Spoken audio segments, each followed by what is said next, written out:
The fool hath said in his heart, there is no God. They are corrupt. They have done abominable works. There is none that doeth good.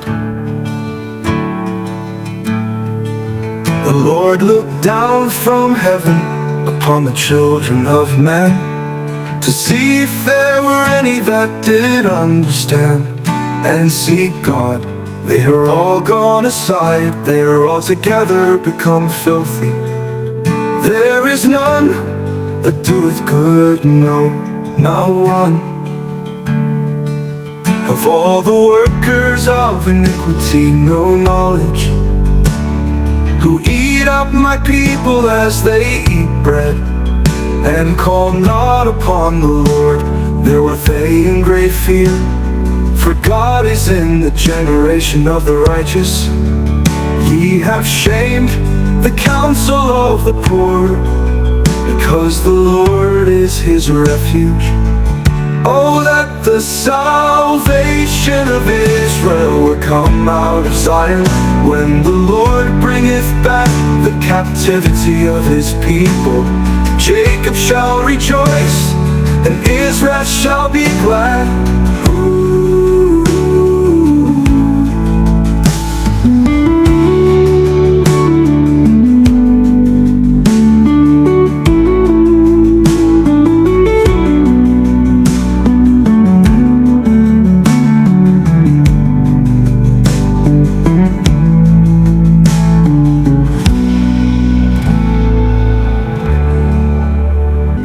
There is no God, they are corrupt. They have done abominable works. There is none that doeth good. The Lord looked down from heaven upon the children of men, to see if there were any that did understand and seek God. They are all gone aside, they are altogether become filthy.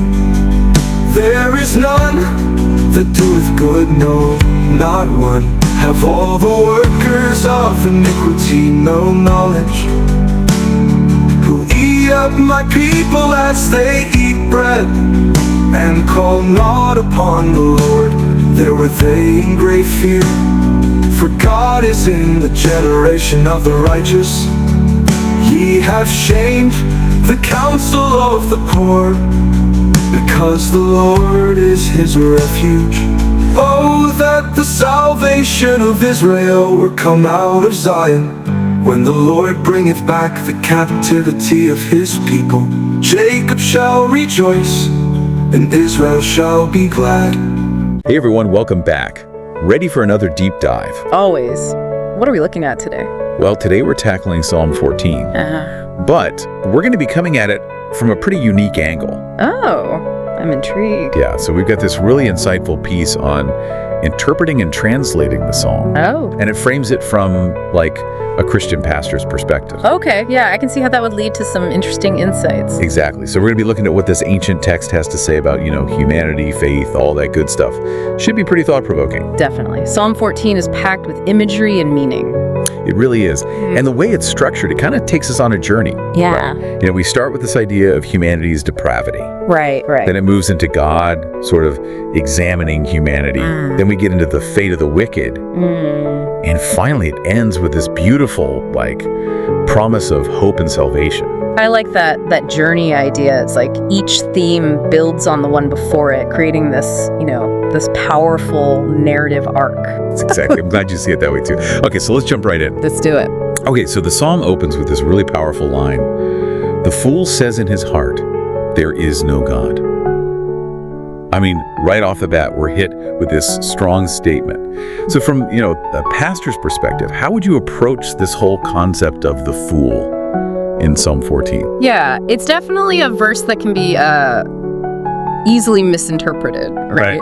Yeah. Because when we hear fool, we tend to picture someone who's, lacking intelligence, right? Right. But in this context, it goes way deeper than that. The psalm isn't calling someone stupid or anything. It's highlighting a spiritual state. Okay. It's saying that essentially someone who denies God, who lives as if he doesn't exist, is ultimately acting foolishly. And that's regardless of their IQ, their education, any of that. So more about their choices and their actions rather than just their intellectual capacity. Exactly. And the text even goes on to say that this rejection of God, it leads to corruption and vile deeds. Like there's a direct connection being made there. Interesting.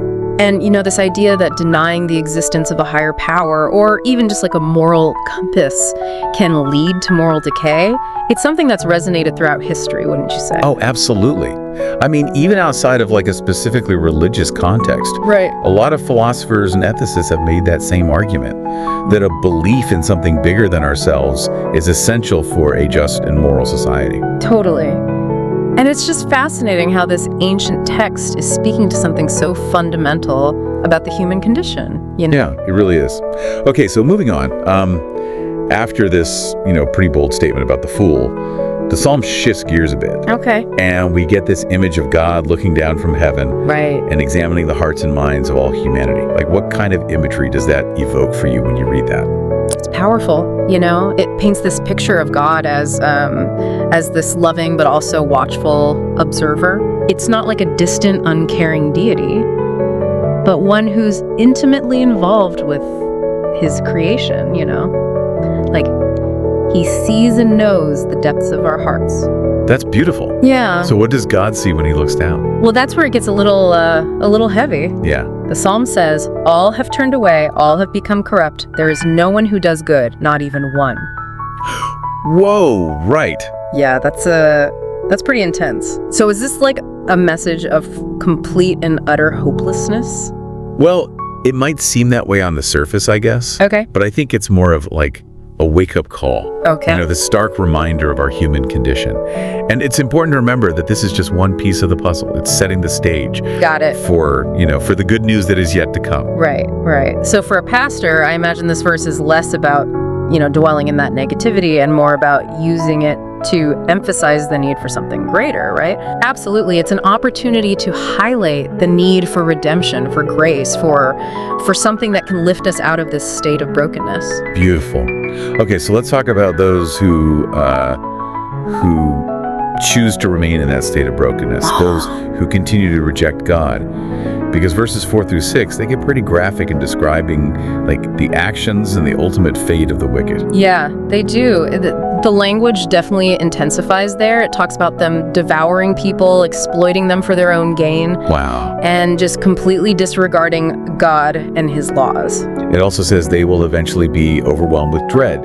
Now, if they've already rejected God, why would they be afraid of him? Like, what's the point of that fear? That's where the real tension lies, I think. The psalm is emphasizing that even though they might deny God, they can't escape his presence, I see. his ultimate justice. Deep down, they know they're accountable, and that's where the dread comes in. It's the realization that their actions have consequences, and those consequences are unavoidable, even if they don't, believe in them. It's a chilling thought, and probably a really powerful message for a pastor to convey, right? Yeah. That even when it seems like evil is winning, there's a reckoning coming. Exactly. It's a reminder that you can't outrun your choices. Okay, so let's move to that glimmer of hope that emerges in verse 7. Yes. It speaks of salvation coming from Zion, God's dwelling place, and this longing for release from captivity. And that idea of captivity is so multifaceted, right? It refers to literal captivity, of course, but it also speaks to that spiritual captivity we were just talking about, Right. that state of being trapped in our own brokenness and separation from God. So this verse is pointing to a future where that captivity is broken, where we are set free on both a physical and a spiritual level. Powerful. And then we have this beautiful image of Jacob rejoicing. It's like this, collective sigh of relief, a celebration of being liberated from, whatever was holding us captive. What a powerful way to end the psalm. It really is. And it leaves us with this really important question to ponder. Ooh, I like it. Lay it on us. If this psalm is a call to acknowledge God, how can we in our own lives move from being those fools to those who genuinely seek him?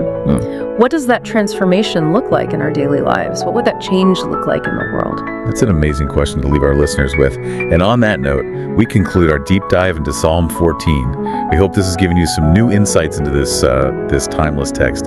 Thanks for joining us.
Thanks, everyone.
Thanks, everyone.